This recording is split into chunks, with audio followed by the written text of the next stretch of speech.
Hi folks, I'm Matt and welcome to My Expanded Universe, a show where I go through the entire EU in chronological order as best I know how. Well, we're finally getting to the end of the Tales from Jabba's Palace short stories here, and the last one I want to talk about is the one that they have at the end of the book. It's called Epilogue, Whatever Became of... fill in the blank.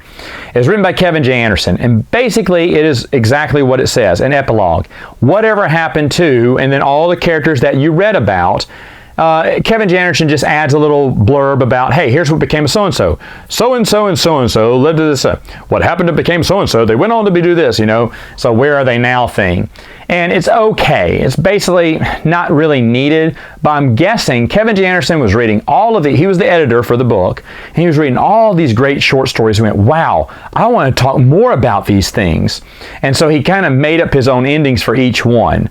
I mean, maybe he asked the authors, maybe he just did it on his own, but he wanted to add on to some of those endings, and that's all this is. In fact, it's very short, just like a few pages, if I recall.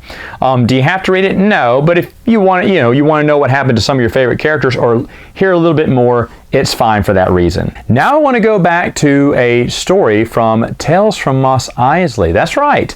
There is one tale from Mos Eisley I skipped on purpose because it technically happens during the last battle of Endor, when Lax Servek, the Wolfman creature, has been shot down over the Battle of Endor, and his X-Wing is crashing to the ground. Oh, I should mention that this is called One Last Night in the Mos Eisley Cantina. It's written by Judith and Garfield Reeves/Stevens. Again, that's a pair that wrote for Tales from Jabba's Palace too. And they wrote this story. It's basically for Mos Eisley Cantina, which is where the story takes place, but it is a flashback, which is why, chronologically speaking, I put it here.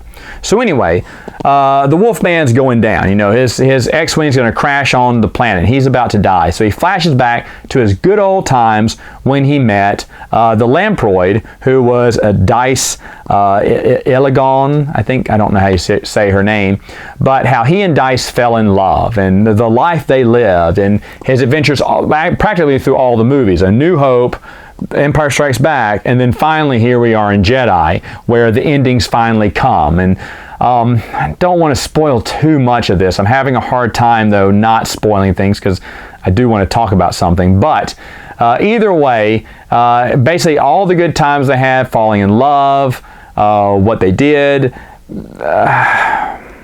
I'm going to have to spoil it, I guess. Dice dies, and of course he's going to die, and he's going to join her in the Force, which is the question, wait, were they Jedi? They became Force ghosts and stuff?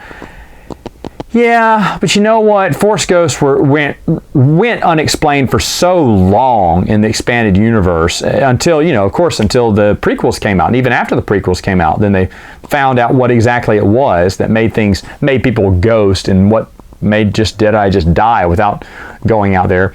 I'm not really that concerned about it, especially at the time this came out. Today, I don't know if I keep thinking about this. Does it bother me that they became ghosts if they didn't have the Force, or maybe they had some inkling of the Force, but not enough to be a blue ghost about it? I don't know. The rules were never firmly defined in the expanded universe for us to be able to say if this was a contradiction to the Jedi mythos or not, or the Force, I should say, not just Jedi, it's the Force.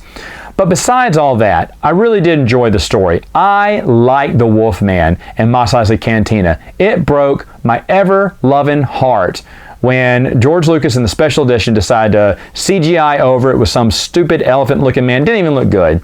I know why they did it too, because the Wolfman, what is he? He is a Halloween prop that they just used in the late 70s to just throw something different on the screen. I understand that. And I also know why. I mean, he wasn't cut out completely from the movie because he's somewhere in the background as well, but I understand why Lucas wanted to cut him out of that one still shot there because it looked kind of hokey maybe. But as a kid, for me, man, I thought that Wolfman was cool. I want to know everything about him. So when Tales of Mos Eisley finally gave me the story, I was guaranteed to enjoy it anyway because he was such an interesting character to me as a kid, or an unknown, mysterious character, that reading about him really was fun. And I think this story was really great. But again, this happens during the Battle of Endor, so technically, chronologically, it goes here, even though most of the stuff is them meeting at Mos Eisley. All right, folks, that's all the time I have for now. See you next time with another video.